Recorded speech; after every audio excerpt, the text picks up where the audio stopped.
आप सभी की इच्छाओं को नमन। आज इच्छा पूर्ति धाम में एक मीटिंग बुलाई गई है और गांव-गांव से भक्तजन पहुंचे हैं। जो कमेटी बनाई गई थी उनके अधिकारी पहुंचे हैं और धीरे धीरे पहुंचना शुरू कर दिया है। आज 16 मार्च को लेकर के फैसला होना है। जैसा कि आपको ज्ञात है कि हमने विचार किया था बामनपाल, हरियाणा और उत्तर प्रदेश की साझा एक भंडारा कराया जाए। और अभी तक आपने देखा होगा भागवत, राम कथा आदि के बाद भंडारे होते रहे हैं।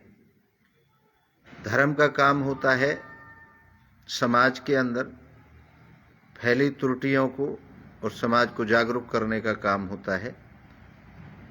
तो हमने निर्णय ये लिया है कि भागवत तो सब लोग करा रहे हैं, राम कथा भी करा रहे हैं, हम बच्चों की पढ़ाई पे ध्यान देंगे क्योंकि हमारा भविष्य बच्चे हैं और अगर बच्चे पढ़े लिखे होंगे तो हमारा देश तरक्की करेगा, हमारा समाज तरक्की करेगा। इसलिए ये मेरे हिसाब से भारत में पहला वाकया होगा कि जब बच्चों की परीक्षा करा करके बच्चों को बेनिफिट देके और फिर भंडारा किया जाए। अभी तक धार्मिक कार्यक्रमों के बाद भंडारे होते रहे हैं और मैं सभी जितने भी मंदिर गुरुद्वारे वाले तो बहुत सेवा करते हैं, मंदिर वालों से भी रिक्वेस्ट करूंगा कि बहुत हो गई धर्म की बातें, सबको पता है हमारा धर्म कैसा है। इन बच्चों के लिए कुछ करिए।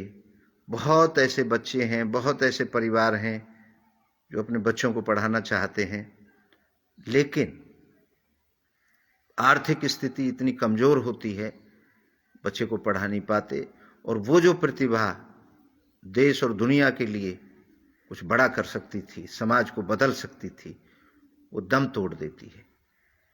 तो हमने तो शुरुआत कर दी है और ये भंडारा हम किसी पे एहसान करने के लिए नहीं कर रहे, हम एक संदेश देने के लिए कर रहे हैं कि अब आप युग परिवर्तन का समय आ गया है क्योंकि शिक्षा ही वर्चू है, ज्ञान ही वर्चू है।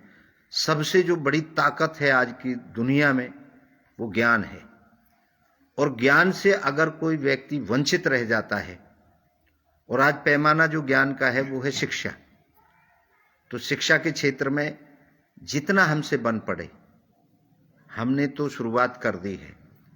हम तो 3 बच्चों को, एक बच्चे को 3 साल तक की पढ़ाई हम कराएंगे, दूसरे बच्चे को 2 साल तक की पढ़ाई और तीसरे बच्चे को 1 साल तक की पढ़ाई। ये एक शुरुआत है, ये एंड नहीं है, एक शुरुआत है और 101 गांवों में ये पहला चरण है। ऐसे हम 5 चरणों में काम करेंगे। 505 गांवों के बच्चों को टटोलेंगे, देखेंगे और उनमें एहसास कराएंगे कि हम आपके साथ खड़े हैं। उसके अलावा भी अगर ये समाज ये कहता है हमसे कुछ लोग मिल करके कि महाराज इस बच्चे को आर्थिक सहायता की जरूरत है और ये बच्चा होशियार है, तो बिल्कुल हम इनसे बाहर निकल करके भी उन बच्चों की हेल्प करेंगे और उन बच्चों को पढ़ाने का काम करेंगे। ये हम अपनी कमाई में से कर रहे हैं। अगर एक व्यक्ति ये भी ठान ले कि मैं 1 महीने की फीस एक बच्चे की दूंगा और अगर 12 लोग मिल जाएं एक गांव में से तो एक बच्चे को 1-1 महीने की फीस दे करके पढ़ाया जा सकता है। ये बांटने की ज़रूरत है। खैर और आगे बहुत बातें होंगी। अभी ये सरदार यहाँ बैठे हैं जो हमारे साथ इस मुहिम में शामिल हो रहे हैं, उनके भी दर्शन कराता हूँ। ये देखिए, ये सभी लोग जागरूक हैं, जग गए हैं, तभी हमारे विचारों से सहमत हैं। और हम अकेले चले थे इस सिस्टम को लेकर के और हमें बड़ा ऐसा लग रहा था कि ये नई लाइन खींच रहे हैं हम, क्योंकि लोगों के अंदर धारणा ये है कि भागवत होती है, और बहुत लोगों ने मेरे को भी बोला, महाराज जी आप इतना बड़ा भंडारा कर रहे हो तो भागवत भी करा दो। क्यों भैया, भागवत तो झिके ना हो।